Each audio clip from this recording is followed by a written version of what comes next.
Sekarang ini, Lovia tampak sekali menikmati makanan yang baru saja dihidangkan dan menjadi begitu bersemangat di hadapan Kuro. Tapi Kuro mengingatkan kembali alasan mereka datang kemari. Namun Lovia tak mendengarkan apa yang Kuro bilang, malah balik menggoda Kuro. Tapi pada akhirnya mereka menikmati makanan mereka. Setelah itu, pada akhirnya setelah beberapa hari mereka melakukan penyelidikan, tak ada satupun informasi yang menarik. Dan sekarang mereka akan menuju ke tempat tersembunyi atau yang belum berkembang demi mencari sebuah informasi. Kuro menyadari seorang gadis tampak seperti memperhatikannya. Meskipun kota ini tampak tak mencurigakan sama sekali, tapi pada akhirnya mereka akan mendapatkan petunjuknya, di mana gadis itu melewati Kuro dan tampaknya Kuro dan Lovia sudah mengetahui keberadaan gadis itu karena mereka tampak berhati-hati ketika gadis itu lewat. Di sisi lain, Alisa saat ini sedang menawar sebuah magic item pedagang dengan harga yang begitu sadis dan membuat pemilik toko menjadi kesal. Tampak sekali Alisa menawarnya begitu memaksa, bahkan berkata kalau barang itu tak terlihat bagus, tapi dibuat oleh para ahli. Pemilik toko membenarkan perkataan Alisa dan berkata kalau anting ini sangat cocok dengan dada Alisa yang kecil. Namun Alisa bingung apa maksudnya itu, di mana Alisa baru mengetahui kalau itu semacam piercing untuk pentil payudara. Lalu di sisi Vel, saat ini ia menjadi bandar judi di sebuah kasino. Orang-orang yang sering datang ke sana dibuat kaget melihat seorang bandar yang bukan seorang succubus dan bertanya apa yang dilakukan Vel di sini.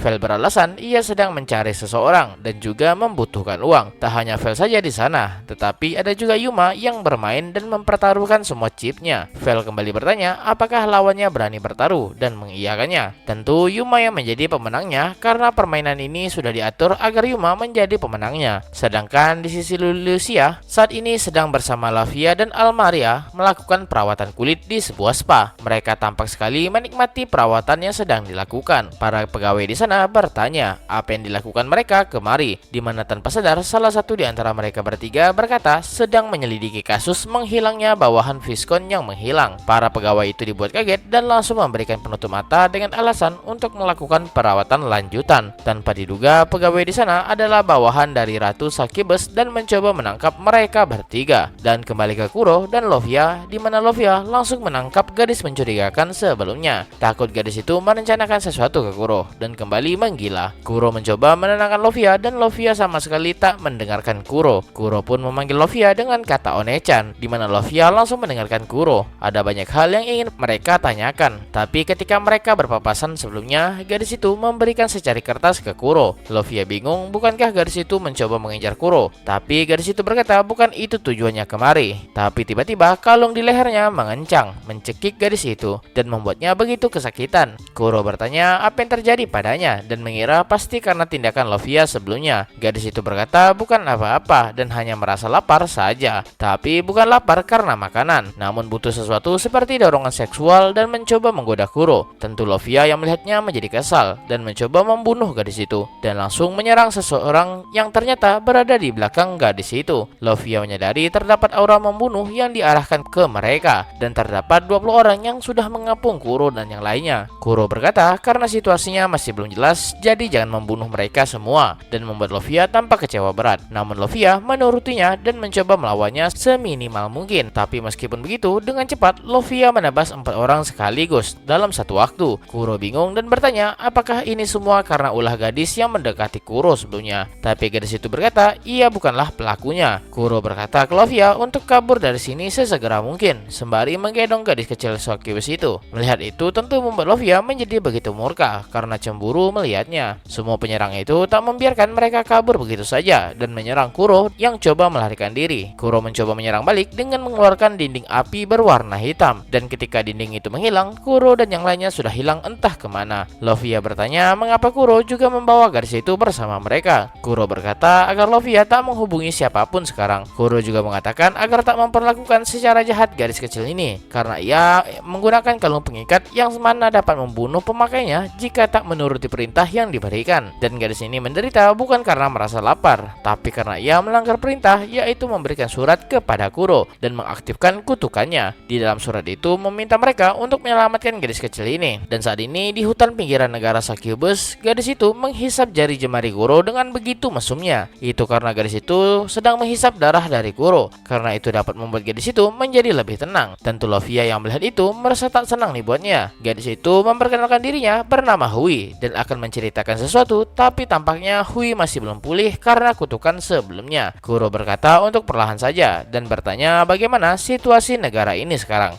Hui menjelaskan kalau negara Succubus saat ini menderita kelaparan yang sangat kritis dan wilayah yang makmur hanyalah wilayah pusat saja. Ditambah pajak semakin tinggi membuat mereka semakin tersiksa. Karena itulah terdapat protes di antara para Succubus. Karena rasa stres itu, perlahan muncul Succubus yang menyerang manusia di mana Hui mengiyakannya. Akhirnya mereka mengetahui kenapa bawahan Viscon menghilang sebelumnya dan orang-orang yang menyerang mereka sebelumnya adalah orang-orang yang mencoba menutupi fakta ini. Hui yakin kalau fakta ini tak bisa terkubur selamanya, dan jika sampai dunia tahu soal ini, maka rasa Succubus termasuk Hui akan dimusnahkan. Kuro berkata kalau ia akan menolong Hui, yang membuat Hui kaget. Begitu juga dengan Lovia. Kuro tak tahu seberapa jauh ia dapat menolong, tapi ia akan berusaha semaksimal mungkin agar masalah ini dapat terselesaikan. Dan kembali ke sisi penyerang, mereka menjadi kesal karena Hui yang mencoba mengungkapkan fakta ini. Salah satu di antara mereka berkata untuk tenang saja, karena mereka sangat mengenali kota ini dan punya bala bantuan, maka akan mudah menemukan Kuro dan yang lainnya. Tapi meskipun begitu, mereka merasa kesal karena tampak dihianati oleh Hui. Tiba-tiba terdengar suara teriakan di tengah kota, di mana Alisa, Vel, dan Yuma menjadi murka mengetahui mereka tak dapat menghubungi Kuro dan jejak terakhir Kuro berada di sini. Kelompok penyerang itu datang, tapi melihat mereka membuat Yuma menjadi murka dan langsung menyerang kelompok penyerang itu, mengira mereka lah yang menculik Kuro. Dengan satu serangan membuat ketua kelompok menjadi sangat ketakutan karena begitu kuatnya serangan itu. Sedangkan Yuma menangis karena Kuro telah meninggalkannya. Para penyerang dibuat kaget akan serangan Yuma. Alisa juga menjadi kesal karena berani-beraninya mereka membuat Yuma menangis. Begitu juga dengan Vel yang sebisa mungkin mencoba menghindari hal semacam ini.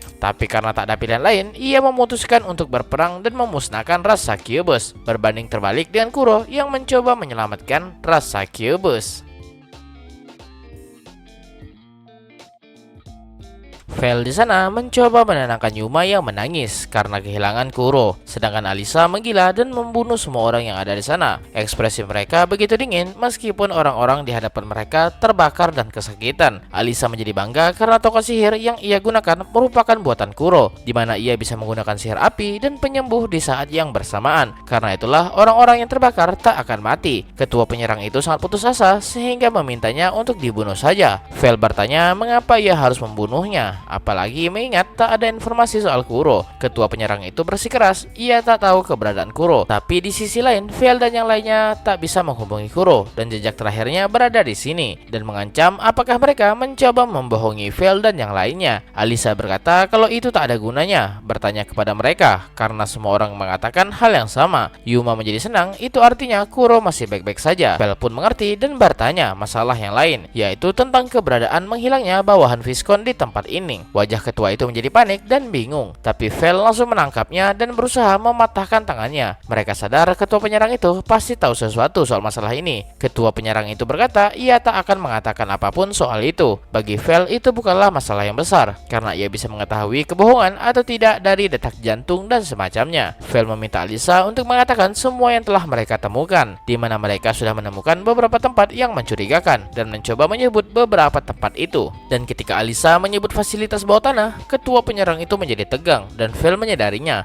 Vel pun langsung mematahkan tangan penyerang itu dan dibuat kesakitan. Vel pun menghubungi kelompok lain yaitu Lulu dan yang lainnya yang saat ini sedang melakukan perawatan dan menyampaikan tujuan mereka selanjutnya yaitu ruangan bawah tanah. Lulu pun mengerti dan akan segera pergi ke sana. Di hutan pinggiran, Lovia masih kesal dengan Kuro yang mencoba menyelamatkan Succubus ini, mengingat mereka baru saja diserang para Succubus. Apalagi mereka masih tak tahu pasti apakah Hui membohongi mereka atau tidak. Kuro mencoba menenangkan Lovia dan berkata ia yakin bisa melakukan itu jika ia bersama Lovia, di mana Lovia tersipu malu tak menyangka Kuro begitu mengandalkannya. Setelah sepakat, Kuro meminta Hui untuk meyakinkan bosnya atas masalah ini. Hui mengerti tapi ia begitu takut harus melawan Ratu Succubus. Kuro berkata untuk tenang saja, ia sudah punya cara menyelesaikan masalah kalung itu, dan saat ini kita berada di suatu tempat di bawah negara Succubus. Terdapat ledakan yang besar yang mana karena serangan dari Lulu dan lainnya, dan bertanya-tanya kemana kemana perginya Kuro. Tapi Lavia berkata untuk tenang saja karena kakaknya sedang bersama Kuro. Lulu pun mengerti kalau Kuro sebentar lagi pasti akan mengetahui kebenaran akan masalah ini dan harus segera bergegas menyelesaikannya. Mereka masuk ke dalam dan mencium bau yang tak sedap. Alma teringat cara Succubus mengumpulkan energi dengan cara berhubungan seks, dan pastinya ini bau dari sekumpulan peju yang tertinggal, di mana di dalam penjara sejumlah laki-laki tampak sangat depresi dan membuat Lulu merasa kesal melihatnya. Tak hanya Lulu, tapi semua gadis di sana dibuat kesal karena para pria di sini begitu terangsang karena ada wanita di hadapan mereka. Seorang Succubus tiba-tiba muncul dan berkata kalau semua orang di sini sudah kehilangan akalnya, dan pastinya Lulu dan yang lainnya di sini ditugaskan untuk menyelidiki hilangnya bawahan Viscon, bukan? Lavia tak menyangka kalau semua orang inilah orang bawahan Viscon yang menghilang. Gadis Succubus itu berkata ia sengaja melakukan itu untuk mengumpulkan lebih banyak korban, dan berkata untuk jangan mendekat atau tidak ia akan langsung membunuh Sandra ini. Sandra itu memohon untuk menyelamatkan dirinya, dan gadis Succubus itu merasa ia berada di posisi yang menguntungkan. Lulu pun mengerti, dan jika Sandra itu mati maka tak akan ada halangan berarti bagi mereka semua, di mana dalam satu tembakan Lulu membunuh Sandra yang ditahan gadis Succubus itu dan dibuat kaget. Gadis Succubus itu tak mengerti mengapa mereka membunuh orang yang harusnya diselamatkan. Lulu memerintahkan Alma dan Lavia untuk membantai semua orang yang ada di sini, di mana gadis Succubus itu terdiam melihat pembantaian yang begitu kejam terhadap orang-orang yang mereka tahan, dan bertanya apakah Lulu dan yang lainnya masih seorang manusia. Lulu berkata demi orang yang ia cintai ia rela melakukan apapun demi menyelamatkan Kuro. Tak peduli apapun itu, ia akan membawa beban dan dosa dan tak ingin Kuro yang menanggungnya. Karena itulah sebelum Kuro menderita mencoba menyelamatkan orang-orang ini, mereka memusnahkannya terlebih dahulu. Mendengar itu membuat gadis Succubus itu ketakutan dan melarikan diri. Mereka tak menyangka kalau gadis itu sampai melarikan diri, di mana Lulu meminta Alma mengejarnya, sedangkan Lavia menemukan satu orang yang masih berpikiran waras dan menyeretnya. Pria itu bingung mengapa mereka membunuh semua orang itu. Lulu berkata ia melakukan itu juga bukan berarti mereka berada di pihak Succubus, dan ingin menanyakan satu hal ke pria itu, apa yang sebenarnya bawahan Viscon itu lakukan di kota ini. Kembali ke gadis Succubus yang melarikan diri, ia berlari menuju ruangan ratu dan meminta maaf karena sudah gagal dengan misinya, dan meminta untuk menggerakkan seluruh pasukan Succubus untuk menghadapi mereka semua. Ratu menegur gadis bernama Nitya itu apakah Nitya langsung kabur melarikan diri setelah bertemu target. Nitya dibuat panik dan beralasan ia kabur menggunakan labirin bawah tanah, tapi Ratu menjadi kesal karena tampaknya Nitya digunakan sebagai umpan untuk datang kemari. Nitya menyadari kesalahannya, di mana ia melihat ke arah belakang tempat ia masuk, dan di sana sudah ada Alma yang mengintip dengan wajah yang menyeramkan. Kuro dan yang lainnya bergegas menuju ruangan ratu. Lavia juga merasa tenang karena grup yang lainnya sudah berada di sini. Tapi Hui dibuat ketakutan mendengar suara jeritan yang berasal dari dalam. Lavia yang mengetahui apa yang terjadi berkata, itu pastilah pembantaian. Dan Kuro merasa kalau mereka sudah terlambat. Yang penting sekarang adalah bergegas dengan cepat menuju ruangan ratu. Ketika Kuro membuka pintu, di sana hanya ada Succubus yang terbantai dan tergeletak tak berdaya. Alma dengan ekspresi menyeramkan tiba-tiba berubah ketika Kuro memanggil. Alma menjadi kesal karena Kuro yang tiba-tiba saja tak dapat dihubungi. Alma berkata para Succubus ini tak mengetahui di mana Kuro berada dan tak dapat diajak berbicara juga, di mana Ratu datang dan berkata tak ada yang perlu dibicarakan karena ia tahu tujuan mereka datang kemari. Kuro bertanya apakah orang di hadapan Kuro ini adalah Ratu dari semua Succubus, dan berkata kalau Ratu salah paham dengan Kuro. Tujuan mereka datang kemari hanya untuk membebaskan bawahan Viscount saja. Mendengar itu membuat Alma menjadi panik, dan Ratu berkata tampaknya Kuro yang tak mengerti apa yang terjadi di sini. Bagi Succubus tak ada makanan yang bisa mengenyangkan mereka selain energi manusia. Di saat mereka kelaparan, manusia menyerang mereka, dan sebagai balasannya Succubus menangkap mereka untuk mengumpulkan energi manusia. Ratu bahkan berkata berhubungan seks dengan para Succubus itu jauh lebih nikmat dibandingkan apapun, dan bertanya apakah Kuro ingin mencobanya, di mana dua Succubus mencoba menangkap Kuro. Tentu dengan cepat Alma dan lainnya langsung menghantam dua Succubus itu dan berubah menjadi Yandere gila karena murka. Para Succubus mencoba merayu Kuro. Kuro berkata bagaimana kalau Ratu menyerah saja. Meskipun mereka mengalahkan Kuro dan yang lainnya, masalah ini pasti akan tersebar luas pada akhirnya, di mana Hui tiba-tiba datang memotong dan meminta Ratu untuk menghentikan semua ini. Ratu itu menjadi kesal karena Hui berani mengkhianati mereka semua. Hui memohon agar mengakui kesalahan dan meminta ampun ke para manusia ini. Ratu mengerti apa yang Hui katakan karena masalah ini pasti akan tersebar karena orang seperti Hui berada berada di sini. Ratu menggila karena percuma mengakui dan menunjukkan ketulusan kepada manusia jika pada akhirnya semua orang masih kelaparan di kota ini. Belum lagi, Hui ingin Ratu meminta ampunan kepada manusia yang merupakan musuh besar mereka. Apakah Hui ingin ras Succubus menjadi budak rendahan manusia? Ratu tak menyangka kalau Hui sebodoh itu hingga ditipu oleh manusia. Hui tak mengerti maksudnya itu dan memuntahkan darah karena kutukannya kembali aktif. Ia menjadi panik karena kutukan kembali aktif dan Ratu berkata sebentar lagi Hui akan mati karena kutukan, yang mana bahkan Ratu sedikit pun tak bisa melakukan apapun lagi. Hui menjadi panik dan teringat kalau Kuro dapat melakukan sesuatu terhadap kalung ini. Tapi Kuro tak berkata apapun soal kalung itu dan membuat Hui kaget tak percaya. Ia kembali mengingatkan bukankah Kuro akan menyelamatkannya, dan Kuro membenarkannya. Karena itulah Hui membantu Kuro. Ia bingung mengapa Kuro menipunya, di mana Ratu tak menyangka kalau Hui benar-benar bodoh. Nitya bangun dan berkata kalau sejak awal Kuro itu berniat membunuh Hui. Nitya berkata Kuro ingin menjadikan Hui sebagai pelaku dari masalah ini dan menyelesaikannya dengan cara membunuhnya. Sementara ia membuat kesepakatan dengan Ratu, di mana Kuro membenarkan itu. Hui benar-benar tak menyangka kalau itu adalah rencana Kuro. Ia dibuat sangat syok berat mengetahui kenyataan kalau ia sudah dikhianati oleh Kuro, orang yang ia percaya, di mana kalung itu langsung memotong kepala Hui dan membuatnya mati seketika. Hui masih tak menyangka Kuro benar-benar mengkhianatinya. Ratu pun kembali bertanya apakah mereka masih mengira Ratu akan menerima tawaran Kuro. Meskipun Hui telah mengkhianati rekan dan rasnya, tapi Kuro berani-beraninya mempermainkan Hui seperti itu, di mana Kuro mendekati jasad Hui dan membuat semua Succubus menjadi marah. Mendengar hinaan itu ditunjukkan ke Kuro, membuat Lulu dan yang lainnya menjadi murka, tapi Kuro langsung menghentikannya. Kuro berkata Succubus bertujuan untuk menguasai kota ini dengan memegang kelemahan para manusia, tapi menurut Kuro itu percuma saja. Namun Ratu berkata kalau ia akan terus menculik para manusia, tapi tetap saja itu tak ada kaitannya dengan misi Kuro sekarang, di mana Kuro melepaskan sebuah cincin yang ia pakai dan dimasukkan ke jarinya Hui dan mengaktifkan sihir kebangkitan. Lulu dan lainnya sudah menduga kalau Kuro pasti akan melakukan itu, dan para Succubus dibuat kaget dengan tindakan Kuro. Hui yang terbangun bingung, bukankah ia sudah mati sebelumnya? Kuro meminta maaf karena ia akan melakukan sesuatu itu bukan terhadap kalung yang Hui gunakan, tapi membangkitkan kembali ketika kutukan itu sepenuhnya aktif. Bukankah Kuro sudah berjanji akan menolong Hui? Mendengar itu membuatnya menangis dan langsung memeluk Kuro. Ratu yang melihat adegan itu terdiam tak menyangka melihat di depannya ada sebuah item kebangkitan. Ratu juga menyadari kalau senjata yang digunakan party Kuro juga merupakan senjata tingkat dewa, dan hanya ada satu party yang menggunakan item yang seperti itu.